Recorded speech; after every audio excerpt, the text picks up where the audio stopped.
Hi friends, എന്തൊക്കെയുണ്ട് എല്ലാവർക്കും വിശേഷം? സുഖമാണോ? ഇന്ന് നമ്മളിവിടെ ഉണ്ടാക്കാൻ പോകുന്നത് മട്ടൺ റോസ്റ്റ് ആണ്. അതെങ്ങനെയാണ് ഉണ്ടാക്കുന്നതെന്ന് നോക്കാം. എന്തൊക്കെയാണ് അതിലേക്ക് ആവശ്യമുള്ളതെന്ന് നോക്കാം. വെളുത്തുള്ളി 1 പീസ്, ഇഞ്ചി 3 പച്ചമുളക് എടുത്തിട്ടുണ്ട്, ടൊമാറ്റോ ഒരെണ്ണം ഞാൻ ചെറുതായിട്ട് കട്ട് ചെയ്ത് വെച്ചിരിക്കുന്നു, ഒനിയൻ 200 ഗ്രാം, കറി ലീവ്സ്. ഇത്രയും സാധനങ്ങളാണ് വേണ്ടത്. അതിലേക്ക് മസാലയ്ക്ക് വേണ്ടി എന്തൊക്കെയാണ് ആവശ്യമുള്ളത് നോക്കാം. മല്ലി ഞാൻ പൊടിക്കാത്താണ് എടുത്തിരിക്കുന്നത്, 3 ചുവന്ന മുളകുണ്ട്, പെരിഞ്ജീരകം, പിന്നെ 2 ടീസ്പൂൺ കുരുമുളക് പൊടി, 1/2 ടീസ്പൂൺ മഞ്ഞൾപ്പൊടി. ഇത്രയും സാധനങ്ങളാണ് മസാലയ്ക്ക് വേണ്ടി നമുക്ക് ആവശ്യമുള്ളത്. ഇവിടെ ഞാൻ എടുത്തിരിക്കുന്നത് 500 ഗ്രാം മട്ടൺ ഉണ്ട്. നന്നായിട്ട് കഴുകി വൃത്തിയായിട്ട് എടുത്ത് വെച്ചിട്ടുണ്ട്. അതിലേക്ക് നമ്മൾ ആവശ്യത്തിന് ഉപ്പ്,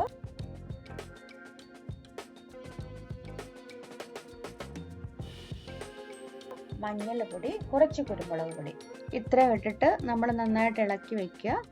അതിനുശേഷം കുക്കർ അടച്ച് വെച്ചിട്ട് 2 വിസിൽ വരെ വരുന്നത് വരെ വേവിക്കുക. 3 to 5 മിനിറ്റ്സ് എടുക്കും.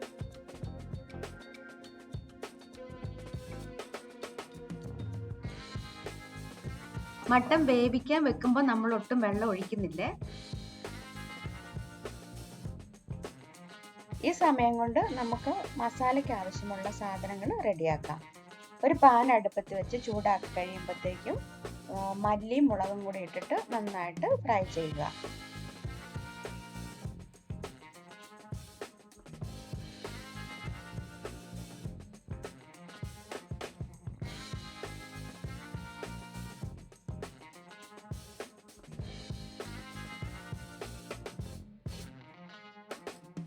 ഇത് ലൈറ്റ് ബ്രൗൺ ആയി കഴിയുമ്പോഴത്തേക്കും മാറ്റി വയ്ക്കുക. ചെറുതായിട്ട് തണുത്ത് കഴിയുമ്പോൾ ഇത് ഒരു മിക്സിയിലിട്ട് പൊടിച്ചെടുക്കണം. ഒത്തിരി പൊടി വേണ്ട. അതിലേക്ക് നമ്മൾ എടുത്ത് വെച്ചിരിക്കുന്ന പെരിഞ്ജീരകം പൊടി ആഡ് ചെയ്യുക. ഒരു പാൻ അടുപ്പത്ത് വെച്ച് എണ്ണ ഒഴിക്കുക. നിങ്ങൾക്ക് കോക്കനട്ട് ഓയിലോ അല്ലെങ്കിൽ സൺഫ്ലവർ ഓയിലോ ഏത് ഓയിലാണോ നിങ്ങൾ ഉപയോഗിക്കുന്നത് അത് ഉപയോഗിക്കുക. അതിലേക്ക് നമ്മൾ അരിഞ്ഞു വെച്ചിരിക്കുന്ന വെളുത്തുള്ളി ചേർക്കുന്നു.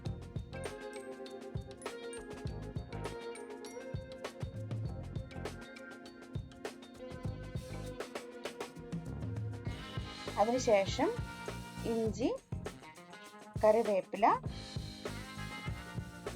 സവാള ഇത്രയും ഇട്ട് നന്നായിട്ട് വഴറ്റുന്നു.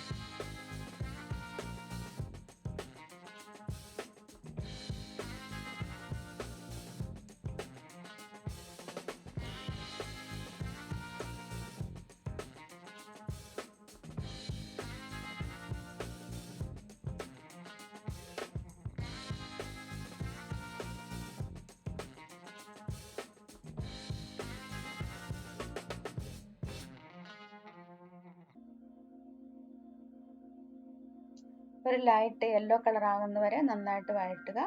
അതിലേക്ക് നമ്മൾ അരിഞ്ഞു വെച്ചിരിക്കുന്ന തക്കാളിക്ക ഇട്ടിട്ട് നന്നായിട്ട് ഇളക്കുക.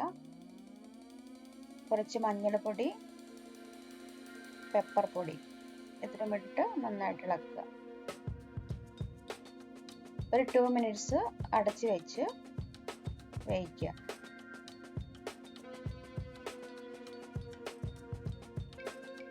ഇത് വഴണ്ട് കഴിയുമ്പം നമ്മൾ തയ്യാറാക്കി വെച്ചിരിക്കുന്ന മസാല ചേർക്കുന്നു. മല്ലിയും മുളകും പെരിഞ്ജീരകവും കൂടിയുള്ള മസാല. ഇത് കുക്ക് ചെയ്ത് കഴിയുമ്പം മട്ടൻ്റെ അകത്ത് നിന്ന് ഇറങ്ങുന്ന ഈ വെള്ളം ഞാൻ ഈ ഗ്രേവിക്കകത്തേക്ക് ഒഴിക്കുകയാണ്.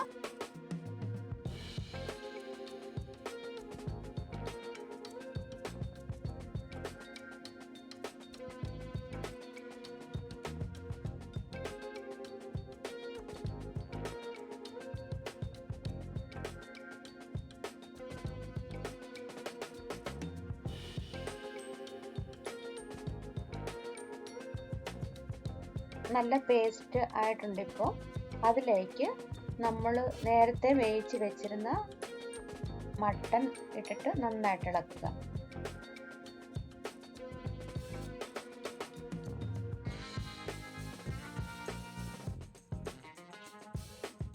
നന്നായിട്ട് ഇളക്കിയതിന് ശേഷം ഒരു ലിഡ് വെച്ച് അടച്ചു വയ്ക്കുക. കാരണം ഈ മസാല എല്ലാം മട്ടനിലേക്ക് ചേരണമെങ്കിൽ സമയമെടുക്കും. ഒരു 5 മുതൽ 8 മിനിറ്റ് വരെ അടച്ച് വയ്ക്കുക. ഇടയ്ക്കിടയ്ക്ക് ഇളക്കി കൊടുക്കുക. ഉപ്പ് പാകത്തിനുണ്ടോ എന്ന് നോക്കിയതിന് ശേഷം നിങ്ങൾക്ക് ആവശ്യമുണ്ടെങ്കിൽ ആഡ് ചെയ്യാം. ഇതിൻ്റെ ഫൈനൽ സ്റ്റെപ്പായിട്ട് നമ്മൾ കടുക് പൊട്ടിച്ചൊഴിക്കണം. അതിന് വേണ്ടി ഒരു പാൻ അടുപ്പത്ത് വയ്ക്കുന്നു. അതിലേക്ക് കുറച്ച് എണ്ണ ഒഴിച്ചതിന് ശേഷം കടുകിടുക. കടുകിട്ടതിന് ശേഷം നമ്മൾ വെളുത്തുള്ളി ആഡ് ചെയ്യുന്നുണ്ട്. വെളുത്തുള്ളിയും പച്ചമുളകും കറിവേപ്പിലയും.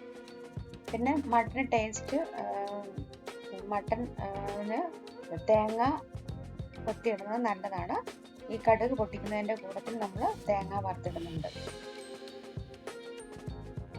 ഇതെല്ലാം കൂടി നമ്മൾ വേവിച്ച് വെച്ചിരിക്കുന്ന മട്ടനിലേക്ക് ആഡ് ചെയ്യുക. ഇപ്പം തന്നെ നല്ല സ്മെല്ല് വരുന്നുണ്ട്. ഇനി ചെറിയൊരു ബൗളിലേക്കാക്കി നമുക്കിത് സെർവ് ചെയ്യാം. എല്ലാവരും ഇതൊന്ന് ട്രൈ ചെയ്ത് നോക്കുക. Okay, bye bye.